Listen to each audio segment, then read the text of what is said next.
Bom, então vocês podem ver que tem muitos prós, né? O zoológico não é só aquilo que a gente vê.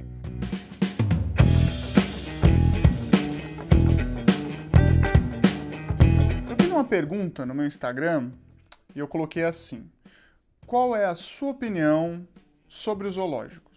Por incrível que pareça, essa foi acho que a pergunta, a enquete que eu fiz que mais teve engajamento. O pessoal sempre gosta de dar pitaco em assuntos polêmicos. Então muita gente foi lá dar sua opinião, seu palpite sobre isso. E eu posso categorizar em dois grupos, né? O grupo pró-zoológicos, o grupo que é a favor, que acha que eles trazem benefícios, mesmo com algumas ressalvas, né? Então sempre tem é bom, mas precisa melhorar aqui, ali, ali. É bom, mas precisa de mais investimento, enfim. E tem aquele grupo que não é a favor, que acha que os zoológicos têm que acabar e ponto final. Além disso, eu pude traçar um perfil entre cada uma dessas pessoas, né? Entre cada grupo.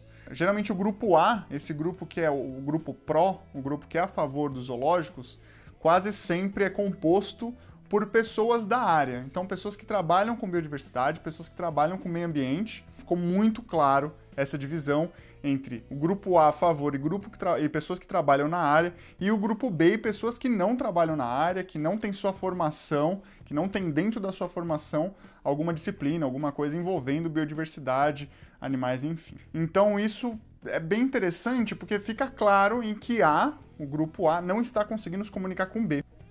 Ou pelo menos a mensagem não está chegando, alguma coisa está acontecendo entre essa comunicação em A e B. Junto com essa ideia, surgiu um projeto de lei 529 de 2020 que fala sobre a extinção da Fundação Parque Zoológico de São Paulo. Eu não quero falar muito desse projeto de lei, porque eu quero focar mais nas importâncias, nas partes boas dos zoológicos e deixar isso claro aqui para todo mundo, para o pessoal entender um pouquinho mais o que essa instituição agrega para a conservação da biodiversidade. Então, vou deixar essa parte da PL um pouco de lado e deixa para os advogados, enfim, e para o pessoal que está mais engajado nessa área de falar um pouquinho sobre isso. Antes de tudo, eu quero deixar uma mensagem aqui, principalmente as pessoas que são contra, né? Muitas vezes tem um preconceito muito forte nos zoológicos, e eu acho bacana despir-se desse preconceito quando for ouvir essas falas, né? E enxergar mesmo como algumas informações novas para agregar no seu conhecimento. E você não precisa ser a favor dos zoológicos, mas pelo menos entender o que essa instituição representa. Deixa o preconceito um pouquinho de lado, vamos entender um pouquinho esses pilares que eu vou falar a respeito. E aí, se você quiser continuar achando errado, tudo bem, eu não tô aqui para mudar a opinião de ninguém, eu tô aqui apenas para trazer informações. Bom, eu categorizo os três principais pilares do zoológico isso não por ordem de importância, tá? Educação ambiental, pesquisa e programas de conservação. Não que isso não esteja atrelado, né? Programas de conservação envolvem educação ambiental e pesquisa, e vice-versa, né? É um triângulo, né, em que todos estão ligados, mas eu acho que esses três pontos são muito importantes para que pelo menos tenha uma base para estruturar um bom zoológico, né? Vale lembrar que existem zoológicos péssimos, existem zoológicos que não se preocupam com nenhum desses três pilares, existem zoológicos que não se preocupam com o bem-estar animal, que os animais estão em situações deploráveis. Então esses zoológicos sim devem ser fechados, não mereciam existir. Pega esses bichos e passa para zoológicos sérios, mas isso não é um caso de todos os zoológicos, não é uma regra. Então acho que é por isso que é importante a gente ver dessa forma. A gente não pode pensar em fechar todas as escolas porque tem escolas ruins, né? Ou hospitais, por exemplo, tem vários hospitais ruins, a gente não pode falar de fechar todos os hospitais porque alguns não são bons. Bom, então indo para esse primeiro pilar que é o da educação ambiental. A educação ambiental ela é transformadora, assim, ela é uma das forças de conservação, de programa de conservação que eu mais acredito. Eu acho que ela muda mesmo e ela é muito presente nos zoológicos, né? A gente tem o Zoológico de São Paulo com extensos programas de educação ambiental, monitoria, cheio de placa, cheio de informação. Tem o projeto Mão na Cobra no Instituto Butantan. Para quem não sabe, o serpentário, aquela parte que fica no semi-extensivo, né, que é onde as espécies elas recebem influência do meio externo, então temperatura, umidade, chuva, sol, tudo isso influencia, o que é interessante porque aproxima mais com o meio ambiente natural, então para quem quer entender um pouco mais a biologia, vai chegar um pouco mais próximo da realidade, então não tem esse controle super preciso, aquilo é um zoológico, ele é enquadrado zoológico, né? A lei do zoológico fala que tem que ser um local onde tem animais em exposição e que cumpre papéis sociais e de pesquisa. Então você tem esses programas, né? O Projeto Mão na Cobra é super legal, eles levam serpentes, acho que de quinta-feira, tem 1 hora no dia, que eles levam serpentes para o pessoal encostar, pegar, tirar dúvidas, quebrar essa barreira, né, entre a pessoa e o animal, é muito legal. Na Fundação Parque Zoológico tem eu conversei com uma menina, Camila, que ela fez sua dissertação lá, super bacana também, ela fez um projeto de educação ambiental pro mico-leão preto, também vou deixar linkada aqui a dissertação dela. Foi um trabalho super bonito, ela fez uma trilha, enfim, é bem legal, vou deixar aqui, quem tiver interesse, entra lá para dar uma olhadinha. O primeiro pilar é esse, e a gente vê que é bem forte, né, nos zoológicos, é bem presente, né, sempre que você vai ver monitores, tem programas para professores, né, isso é bem legal também para aprimorar o conhecimento dos professores, que vão ser formadores de futuros cidadãos aí. Então, esse é o primeiro pilar. E eu já faço um link a programas de conservação com isso. Por quê? Eu estava lendo sobre os gaviais, né, um programa de conservação dos gaviais. Os gaviais são crocodilianos, né, do grupo dos jacarés, crocodilos e os gaviais. É uma espécie só, apesar que tem outra que é aparentemente próximo, mas ainda não tem muita certeza. Mas ele é um bicho que tem um focinho bem comprido, então um focinho bem comprido. E na ponta, os machos têm uma bolota eu acho que é carne lá, que parece que ajuda na ressonância da vocalização. Mostra a maturidade sexual também, é um bicho bem bacana, se alimenta exclusivamente de peixes, até esse focinho é para isso, né, para ele conseguir esse movimento bem rápido na água para predar os peixes. E é um bicho lá da Índia, né, a gente não tem aqui, a gente tinha um tomistoma, que eles chamam de falso gavial, no zoológico, ele acabou vindo a óbito.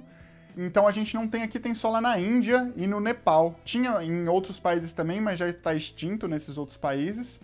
E um ponto interessante é que foi feito um programa de conservação super legal com ele, em parceria com os zoológicos dos Estados Unidos, né? Vários zoológicos ajudaram a procriar, né? Fazer com que o bicho se reproduzisse em cativeiro, soltaram um monte de gavial, então a população dele chegou a 100, mais ou menos, e algumas estimativas falam em 100 indivíduos, conseguiram passar de 1000 depois, então é um sucesso muito legal. Esse programa estava dentro de um projeto maior que chamava Projeto Crocodilo, que envolvia o gavial, o crocodilo de água salgada e mais algum crocodilo. E aí, quando eles chegaram nesse patamar, eles falaram, não, legal, foi um sucesso, a gente conseguiu repovoar o local, e é isso, e acabou. E aí fecharam o programa. Uma coisa que até estava no escopo do projeto, eles não contaram, era o envolvimento da comunidade do entorno, né? Então, a comunidade que convivia com os gaviais. Então, esse foi um dos principais motivos, né? Até no artigo que eu também vou deixar linkado aqui, ele fala sobre isso, que levou ao fracasso do programa, né? Desse projeto. Era meio óbvio até, né? Se você pensar que você tinha um problema que estava causando o declínio populacional dos gaviais. E você não resolveu esse problema, você só jogou mais gaviais lá. E o declínio continuou, eles perceberam isso depois de um tempo, e agora tem outros programas sendo feitos, também envolvendo os zoológicos, né? Os zoológicos, então, procriando, né? Fazendo com que esses animais se reproduzam em cativeiro, para fazer programas, mas agora envolvendo a comunidade, né? Se preocupando muito mais em monitorar os bichos que estão no local. Em 2007, 2008, teve um caso que matou centenas de indivíduos, então eles estão tentando entender, parece que foi algo tóxico na água que tinha nos peixes, os bichos comeram, enfim.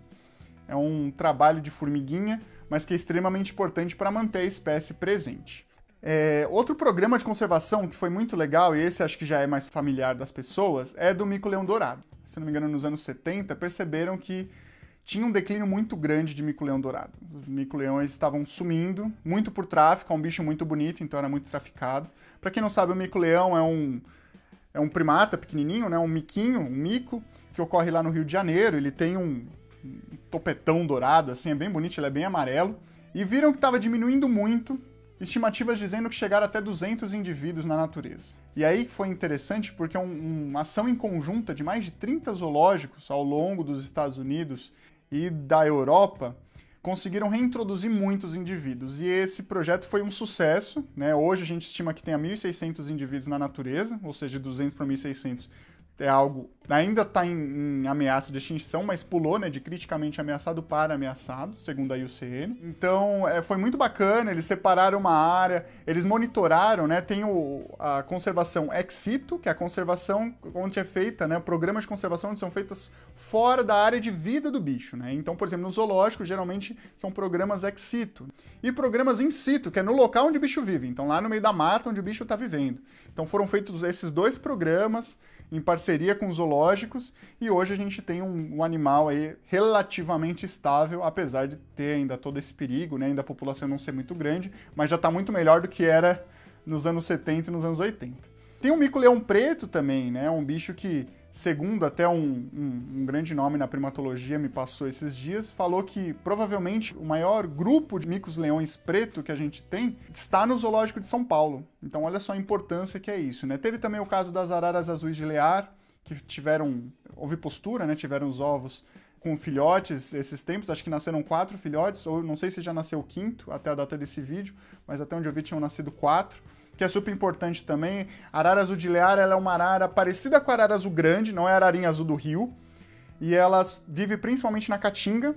Ela come aqueles coquinhos que tem lá, né? Os licuris. E ela estava bem ameaçada, diversos programas participaram, inclusive o Zoológico de São Paulo agora tendo esses filhotes, né? Conseguindo reproduzir no animal em cativeiro, é uma forma de manter um backup, né, caso alguma coisa aconteça, eles já sabem reproduzir e já tem lá a carga genética para conseguir fazer um programa de conservação legal. Por fim, a parte da pesquisa, que também acho extremamente importante, como eu disse, é tudo entrelaçado, e vocês vão entender agora falando da pesquisa por quê, né? Se a educação ambiental e os programas de conservação especificamente já fica muito claro, mas a pesquisa, como é que ela pode influenciar? Então eu vou citar 2 trabalhos aqui, um feito lá no Serpentário do Butantã, quem me passou isso foi a Selma, super me ajudou também a fazer esse vídeo sobre as informações de lá, né? Ela é responsável pelo Serpentário.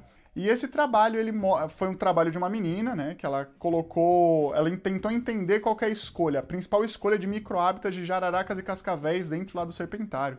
Então isso é muito interessante, porque se você vai fazer um programa, né, um plano de conservação efetivo, você tem que saber o que o bicho come, quando o bicho se reproduz e também onde o bicho vive, né? Não adianta você preservar tudo isso e não preservar o lugar que ele precisa se esconder, enfim. Além disso, também teve um trabalho, e esse trabalho é muito legal. Lá no Zoológico de São Paulo, eles estavam querendo manter, né, uma população lá de pererequinha de alcatraz, né, Ololigon alcatraz, que é uma pererequinha pequenininha, mas ela vive na ilha de Alcatraz, só lá, e lá é uma área muito pequena, que sofreu bombardeios do exército, né, enquanto eles faziam treinamento, como por ser um bicho de ilha, é uma população pequena e super frágil. Qualquer fungo, qualquer patógeno que pode chegar lá, né? Qualquer ameaça, às vezes um predador que chegue lá pode dizimar a população. Então é muito importante a gente ter também esse backup. E para isso você precisa entender como o bicho se reproduz.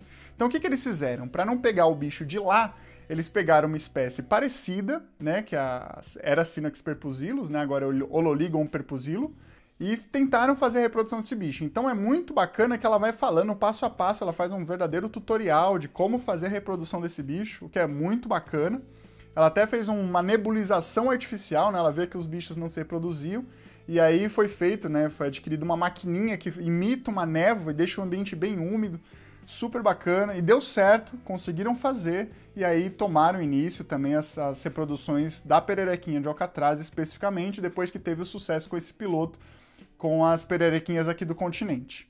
Bom, então vocês podem ver que tem muitos prós, né? O zoológico não é só aquilo que a gente vê. Tem um manifesto que foi feito até por conta dessa PL, que fala que, por exemplo, 1/3 do que a gente vê, do que está em exposição, é o que o zoológico contempla de animais. Todo o resto está envolvido com reabilitação de animais que vêm de resgate, por exemplo, para possível reintrodução no meio ambiente. Então não é só aquilo lá e acabou. Então animais, por exemplo, resgatados, de apreensão, machucados, enfim, que chegam até o zoológico, passam por reabilitação e, quando possível, são reintroduzidos, mas isso não é uma tarefa fácil, né? Tem muitos animais que quase impossível o sucesso na reintrodução, por isso que muitos animais acabam ficando no zoológico. Tem também um dado super bacana que eles fazem. Eles têm uma horta que eles plantam grosso da alimentação dos animais, então isso é bem legal também, essa ideia de sustentabilidade. Então isso ajuda também tanto a reduzir os custos do zoológico, quanto a garantir uma qualidade de alimento, né? E essa ideia de sustentabilidade também.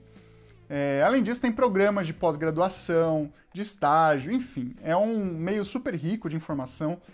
dá para colher diversas informações nessa instituição e, ao meu ver, é uma instituição que hoje agrega muito para o meio ambiente. Penso que no mundo perfeito, no mundo que eu quero, né, num futuro quase utópico, se não utópico, os zoológicos sejam realmente necessários, né? No mundo onde as pessoas tenham plena consciência ambiental e ecológica, no mundo onde as espécies não estejam mais ameaçadas, pelo menos não por conta do ser humano, né? Pode estar ameaçada por causas naturais, mas não por nossa causa. Que as pessoas tenham condições de conseguir, por exemplo, ter contato com a fauna em outros países, ou mesmo dentro do país, o que é muito difícil, né? Ninguém consegue pagar uma viagem para a África para ir lá ver leão, ou mesmo no Pantanal, se a pessoa mora longe, para avistar uma onça pintada ou algo do tipo, né? Naqueles programas de viagem e tudo mais, né? Óbvio que tem programas super legais de avistamento de fauna. Então isso não está acessível ainda, está muito distante. E para a gente chegar até ali, eu acho que o zoológico tem um papel fundamental nessa ponte, né? O zoológico agregado a muitas instituições, né? Você tem instituição de pesquisa, você tem ONGs, você tem os zoológicos em si, criadouros, santuários, enfim, você tem cada um cumprindo o seu papel. Então, quando o zoológico ele se preocupa com isso, ele vai conseguir agregar muito mais do que trazer de problemas, né? Por isso que eu acho que é legal a gente abrir um pouco a mente e pensar mais no macro. Isso não impede, óbvio, da gente denunciar quando vê maus tratos, da gente questionar quando vê um animal que está num recinto que para ele pode não ser o ideal. Vale lembrar que nem sempre o que a gente acha que não é ideal realmente é, né? Às vezes pode ser, a gente acha que não é o ideal, mas depois com estudos o pessoal viu que aquele é o melhor recinto para aquele bicho. Por exemplo, nessa criação de Synax não, mentira, da pererequinha de Alcatraz, era um aquário de vidro sem substrato, né, em que tinha lá as plantas com um copinho no meio, então se você olhasse era super artificial, mas o bicho estava se reproduzindo, estava comendo, estava crescendo, estava saudável lá dentro. Então, basicamente, geralmente o zoológico muito mais agrega do que traz de pontos negativos.